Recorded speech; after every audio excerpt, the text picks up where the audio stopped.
Hello hi everyone, welcome to అలికియాస్ kitchen Indian recipes. ఈరోజు మనం చూస్తున్న రెసిపీ ఏంటంటే టొమాటో రైస్ అనమాట. దీనికి మనం ఇలాగ ఆనియన్స్, టొమాటో అండ్ అలాగే పచ్చిమిరపకాయలు కట్ చేసుకోవాలి. టొమాటోస్ కొంచెం ఎక్కువ యాడ్ చేసుకోవాలి. Tomato rice and tomato flavour ఎక్కువ ఉండాలి కాబట్టి. నెక్స్ట్ మనం ఒక ప్రెషర్ కుక్కర్ పెట్టుకొని అందులో బిర్యానీ మసాలాలన్నీ యాడ్ చేసుకోవాలన్నమాట. లవంగాలు, జాజికాయ, జాపత్రి, చెక్క అండ్ అలాగే బిర్యానీ ఆకు ఇవన్నీ యాడ్ చేసుకొని బాగా ఫ్రై చేసుకోవాలి బటర్లో ఫ్రై చేసుకోవడం వల్ల మనకి మంచి అరోమా వస్తుంది అనమాట.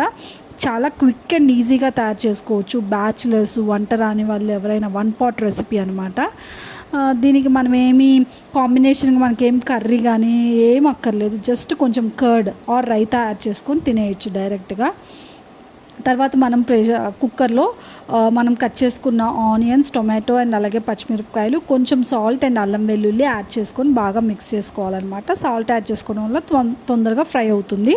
సో మనం ఇలాగ లిడ్ పెట్టి క్లోజ్ చేసుకోవాలి. విజిల్ ఏం పెట్టుకోకర్లేదు, జస్ట్ లిడ్ పెట్టి క్లోజ్ చేసుకొని బాగా అవంతా మగ్గేంత వరకు ఉంచుకోవాలన్నమాట.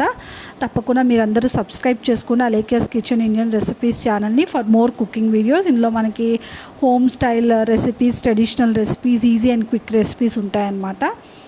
చూసారు కదా, ఇక్కడ మనకు బాగా ఫ్రై అయిన తర్వాత కొంచెం గరం మసాలా అండ్ అలాగే బిర్యానీ మసాలా యాడ్ చేసుకోవాలన్నమాట. ఎక్కువ యాడ్ చేసుకోకూడదు, మనకి టొమాటో ఫ్లేవర్ ఎక్కువ ఉండాలి కాబట్టి కొంచెం చూసుకొని యాడ్ చేసుకోవాలి. నెక్స్ట్ మనం బిర్యానీ రైస్ని యాడ్ చేసుకోవాలన్నమాట. నేను ఇక్కడ బిర్యానీ రైస్ తీసుకున్నాను, మీడియం గ్రెయిన్ అనమాట. అంటే మీడియం సైజు, పొడుగ్గా ఉండదన్నమాట, నార్మల్గా ఉంటుంది. అలాంటిది మనం యాడ్ చేసుకోవాలి. యాడ్ చేసుకున్న తర్వాత కొంచెం మనకి ఈ వాటర్ అంతా ఎవాపరేట్ అయ్యి ఆయిల్ పైకి తేలేంత వరకు ఈ బియ్యంని కొంచెం ఫ్రై అవ్వనివ్వాలి, ఒక 2 to 3 minutes.